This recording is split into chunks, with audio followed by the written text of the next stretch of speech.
Hai semua, selamat datang di channel Baca Saham. Pada video ini, kita akan bahas satu topik dengan judul Saham Rokok Terjun Bebas, HMSP dan GGRM, mana yang lebih menarik? Untuk itu, simak video ini sampai habis ya, agar mendapat pemahaman yang utuh. Untuk materi kali ini, kita akan membandingkan kinerja dua saham yang sempat menjadi kontroversi karena penurunan harga sahamnya yang signifikan, yaitu HMSP atau PT HM Sampurna dan GGRM atau PT Gudang Garam. Di antara dua saham tersebut, saham mana yang lebih menguntungkan untuk investasi? Kita akan membandingkan dari berbagai sudut pandang, seperti manajemen, pemegang saham mayoritas, kinerja keuangan, rasio keuangan, valuasi, dividen, serta pergerakan harga saham 5 tahun terakhir. Sebagai informasi, analisa yang dibuat hanya berdasarkan sudut pandang pribadi dan tidak ada jaminan kepastian profit apabila mengikuti analisa ini. Setiap keputusan investasi menjadi tanggung jawab Anda sendiri ya. Disclaimer on tetap berlaku. Aspek pertama, manajemen. Presiden Komisaris HMSP adalah John Gledhill yang menjabat sejak tahun 2012.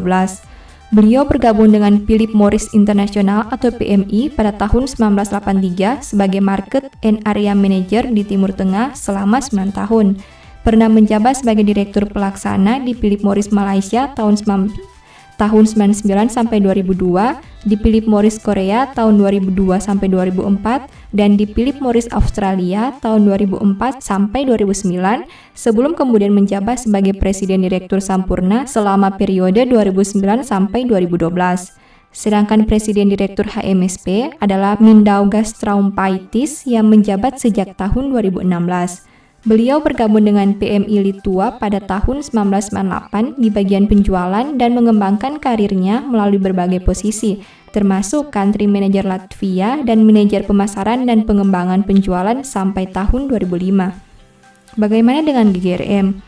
Presiden Komisaris GGRM dijabat oleh Juni Wonowijoyo yang merupakan saudara dari Susilo Wonowijoyo yang merupakan bos dari Gudang Garam.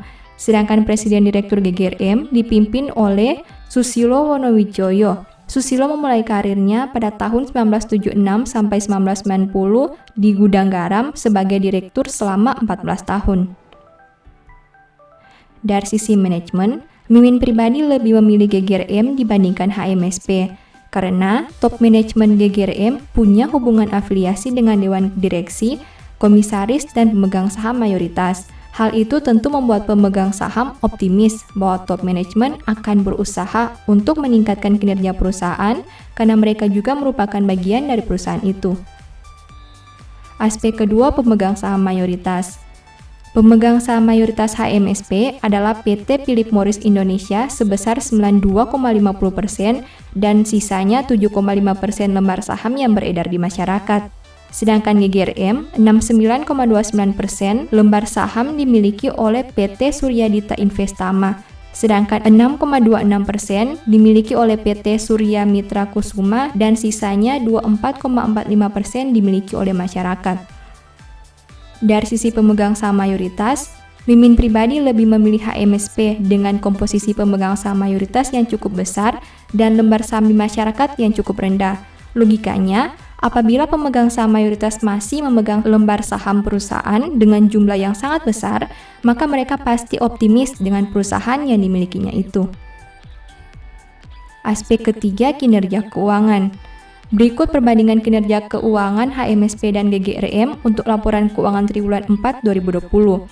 Dari sisi neraca keuangan, GGRM mempunyai total aset, liabilitas, dan ekuitas yang lebih besar dibandingkan HMSP.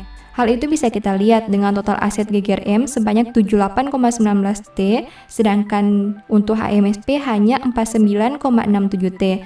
Total liabilitas GGRM sebanyak 19,67 T dan HMSP 19,43 T. Total ekuitas GGRM sebanyak 58,52 T, sedangkan HMSP hanya 30,24 triliun.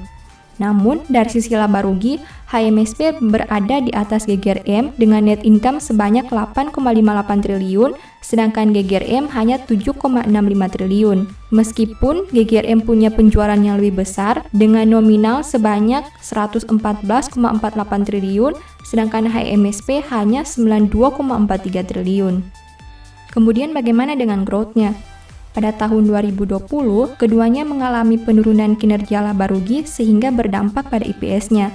Namun, GGRM mengalami penurunan yang lebih rendah dengan persentase sebanyak 1,36%, di mana IPS-nya turun dari Rp109 di tahun 2017 menjadi Rp74 di tahun 2020. Sedangkan HMSP mengalami penurunan yang lebih besar dengan persentase sebanyak 32,11%, di mana IPS-nya turun dari Rp4.030 di tahun 2017 menjadi Rp3.975 di tahun 2020. Kesimpulannya, jika melihat size perusahaan, GGRM tentu lebih unggul dari HMSP. Jika melihat dari sisi efisiensi, HMSP masih lebih unggul dibandingkan GGRM. Namun, jika melihat growth-nya, GGRM masih bisa dikatakan lebih kuat bertahan saat kondisi krisis dibandingkan HMSP. Aspek keempat, rasio keuangan dan valuasi. Untuk ROE, HMSP jauh lebih unggul dari GGRM dengan angka 28,38%, sedangkan GGRM hanya 13,07%. Untuk NPM, HMSP masih lebih baik dibandingkan GGRM dengan angka 9,28%, sedangkan GGRM hanya 6,68%.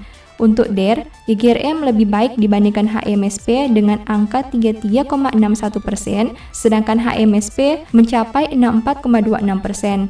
Untuk valuasi PER, GGRM masih jauh lebih rendah dibandingkan HMSP dengan angka 9,10 kali, sedangkan HMSP mencapai 18,64 kali. Untuk valuasi PBV, GGRM juga masih lebih rendah dibandingkan HMSP dengan angka 1,19 kali, sedangkan HMSP mencapai 5,29 kali. Kesimpulannya, dari segi efisiensi kerja, HMSP berada di atas GGRM. Namun, apabila membandingkan dengan valuasi yang ditawarkan saat ini, Mimin pribadi lebih tertarik dengan GGRM dibandingkan HMSP. Aspek kelima, harga saham.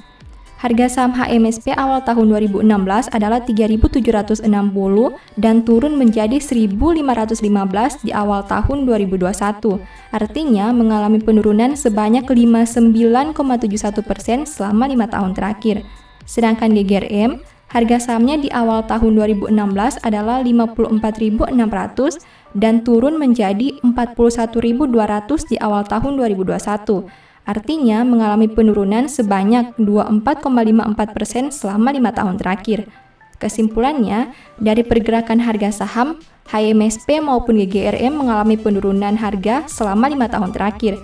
Namun, penurunan GGRM tidak sebesar penurunan HMSP yang bahkan hampir mencapai 60%. Aspek keenam, dividen.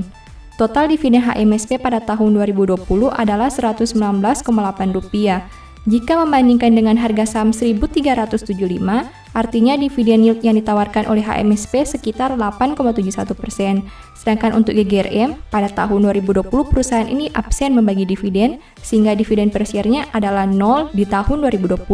Kesimpulannya, dari sisi dividen, HMSP lebih menawarkan dividen yang menarik dibandingkan GGRM.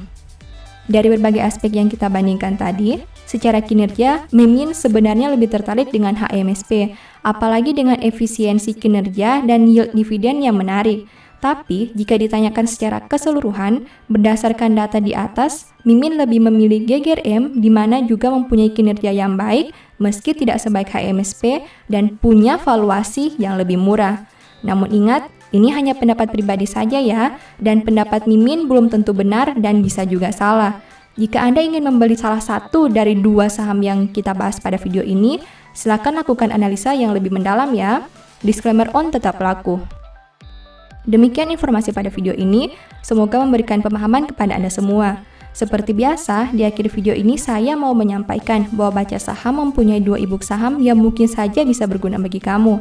Pertama, The Stock Market, di mana berisi panduan bagaimana menganalisa fundamental dan laporan keuangan perusahaan dengan akurat, menentukan harga beli dan jual yang tepat, serta money management dalam membeli saham. Kedua, Analyze Report, di mana merupakan e-book 3 bulanan yang ditulis berdasarkan laporan keuangan perusahaan yang terupdate, memuat berbagai informasi mendetail mengenai fundamental dan kinerja perusahaan, baik itu informasi umum, anak usaha, manajemen, sekilas perusahaan, bedah laporan keuangan, analisa neraca dan laba rugi, dan sampai menentukan harga beli dan jual yang ideal. Singkatnya, stock market merupakan cara bagaimana menganalisa Dan analysis report merupakan hasil analisa yang sudah Mimin lakukan. Apabila ingin melakukan pembelian, silakan DM saja di Instagram @bacasaham ya. Sebagai penutup, saya mau mengutip satu statement yang semoga bisa menjadi semangat bagi teman-teman. Ada teman yang mendatangkan kecelakaan, tetapi ada juga sahabat yang lebih karib daripada seorang saudara. Thank you.